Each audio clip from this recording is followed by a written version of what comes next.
একটি আয়াত 11 বার পড়ুন, যে কেউ আপনার কথা শুনতে বাধ্য হয়ে যাবে। কোরআনের এত পাওয়ার, আল্লাহ পাক রব্বুল আলামিন এমন একটি কোরআন দিয়েছেন, ওয়ানুনাজ্জিলু মিনাল কুরআনি মা হুয়া শিফাউ ওয়া রাহমাতুল লিল মুমিনিন। এই কোরআন হচ্ছে সমস্ত রোগের জন্য শিফা স্বরূপ এবং সমস্ত মানুষের জন্য রহমত স্বরূপ। এজন্য এই কোরআনের ভিতরে আল্লাহ তাআলা সব কিছু দিয়েছেন। আপনি কোরআনের চমৎকার একটি আয়াত রয়েছে, ছোট্ট একটি আয়াতের অংশ, এটা যদি আপনি পড়তে পারেন এবং 11 বার পরে যদি ওই মানুষের কথাটা চিন্তা করতে পারেন, তাহলে আল্লাহ পাক রব্বুল আলামিন ওই মানুষকে, সে যেই হোক না কেন, আপনার বাধ্য করে দিবেন।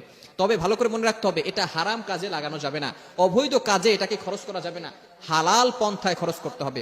অনেক পিতামাতা পেরেশান হয়ে গেছে যে সন্তান কথা শুনে না, সন্তান পিতামাতার বাধ্য হয় না। অনেক সময় দেখা যাচ্ছে যে মেয়ে খারাপ কাজ করতেছে, ছেলে খারাপ কাজ করতেছে, কিন্তু মা বাবা কিছু করতেও পারতেছে না। এজন্য পিতামাতা যদি এই আয়াতটি 11 বার পড়ে, তাহলে সন্তান তার কথা শুনবে। এবং অনেক সময় স্বামী স্ত্রীর বাধ্য হয় না, স্ত্রী স্বামীর বাধ্য হয় না। যদি এমন হয়ে যায়, তাহলে যদি এই আয়াতটি 11 বার পড়া যায়, তাহলে আল্লাহ পাক রব্বুল আলামিন যে পড়বে তাকে তার বাধ্য করে দিবে। এজন্য অবশ্যই অবশ্যই কোরআনের পাওয়ার আমরা বুঝতে পারবো যদি এই আমলটা করতে পারি।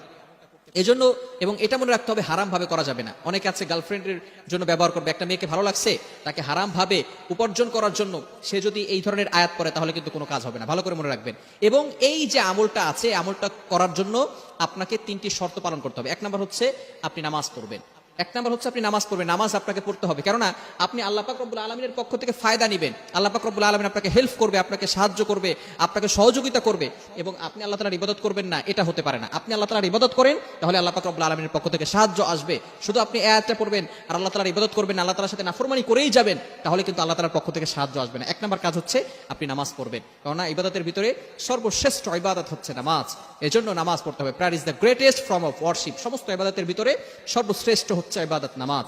এর জন্য 1 নম্বর নামাজ পড়তে হবে। 2 নম্বর হচ্ছে পরিপূর্ণভাবে আল্লাহ তাআলার প্রতি ইয়াকিন থাকতে হবে, যে হ্যাঁ, আল্লাহ আমাকে দিবেনই, আল্লাহ পাক রব্বুল আলামিন আমাকে দিবেন, আমি যেটা চাই সেটা আল্লাহ তাআলা আমাকে দিবেন, ইয়াকিন থাকতে হবে। এবং 3 নম্বর শর্ত হচ্ছে যে আপনি যার ব্যাপারে এটা করবেন, যখন আপনি আয়াতটা পড়বেন 11 বার, তখন আপনি ওই সন্তানের ব্যাপারে অথবা যার ব্যাপারে আপনি পড়ছেন তার ব্যাপারে আপনি একটু চিন্তা করবেন, একটু ফিল করবেন তাকে নিয়ে, তাহলে আল্লাহ পাক রব্বুল আলামিন ব্যবস্থা করে দিবেন। আয়াতটি হচ্ছে ছোট্ট আয়াত, ইন্নাল্লাহা ইয়াসমাউ মাইয়াশা। ইন্নাল্লাহা ইয়াসমাউ মাইয়াশা, হ্যাঁ অনেকেই পারেন দেখছি। ইন্নাল্লাহা ইয়াসমাউ মাইয়াশা, এই আয়াতটি পড়বেন। এই আয়াত যদি 11 বার পড়তে পারেন, তাহলে সে যে কে হোক না কেন, যদি হালাল পন্থা হয়, তাহলে আল্লাহ পাক রব্বুল আলামিন তাকে আপনার বাধ্য করে দিবেন। এজন্য এই আমলটি করুন। আমলের ভিতরে আল্লাহ পাক রব্বুল আলামিন অনেক কিছু দিয়েছেন। কোরআনের ভিতরে আল্লাহ তাআলা অনেক পাওয়ার দিয়েছেন।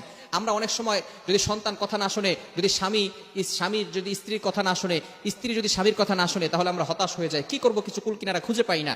এজন্য আমরা আল্লাহ তাআলার কাছে দোয়া করব এবং বিশেষ করে তাদের জন্য দোয়া করতে থাকবো। তাহলে আল্লাহ পাক রব্বুল আলামিন আমাদের এই আমলগুলো কবুল করবেন এবং তাদেরকে আমাদের বাধ্য করে দিবেন। আল্লাহ তাআলা আমাদের সকলকে এগুলো বুঝে আমল করার তৌফিক দান করেন। সকলে বলেন আমিন।